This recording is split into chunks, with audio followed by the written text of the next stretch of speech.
আমাদের আমিরে হেফাজত আল্লামা শাহ মুহিবুল্লাহ বাবুনগরী হাফিজাহুল্লাহর কাছে দোয়া নেওয়ার জন্য চট্টগ্রামের ফটিকছড়ির বাবুনগর মাদ্রাসায় গিয়েছিলেন।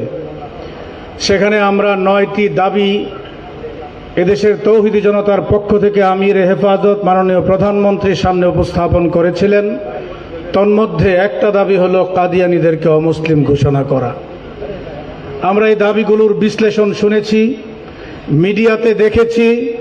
আমাদের স্বরাষ্ট্রমন্ত্রী অত্যন্ত অসুন্দরভাবে তিনি কাদিয়ানীদের বিষয়টাকে এড়িয়ে গিয়েছেন।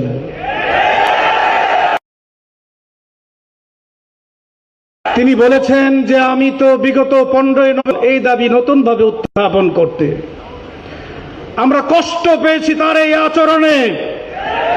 আমরা বিশ্বাস করতে চাই মাননীয় প্রধানমন্ত্রী মুসলিম, স্বরাষ্ট্রমন্ত্রী মুসলিম, কিন্তু তাদের আচরণে মুসলমানদের যেই দাবি প্রকাশ পাওয়ার কথা ছিল সেটা পায় নাই।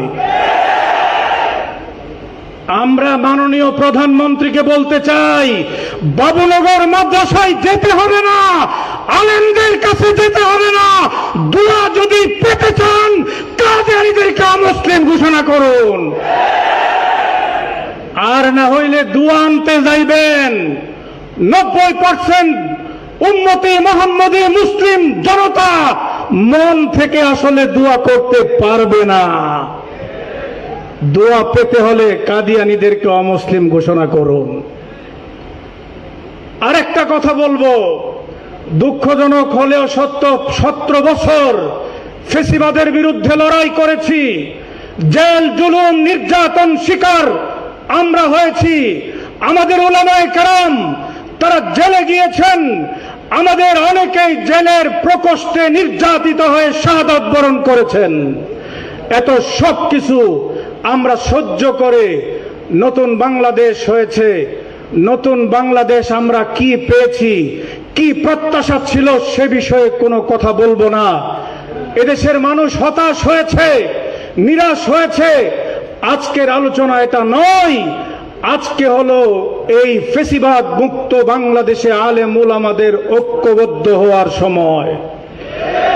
রাজনৈতিক ডিসিশনকে সামনে নিয়ে যে বিভাজনের ষড়যন্ত্র চলছে, আমাদের বন্ধুরা আমাদের পাশে বসে বাতিল এবং তাগুতের এজেন্ডা বাস্তবায়ন করছে।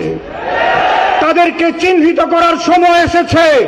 কারা আলেমদের মধ্যে এই ঐক্য বিনষ্টকারী, কারা এজেন্ডা বাস্তবায়নকারী,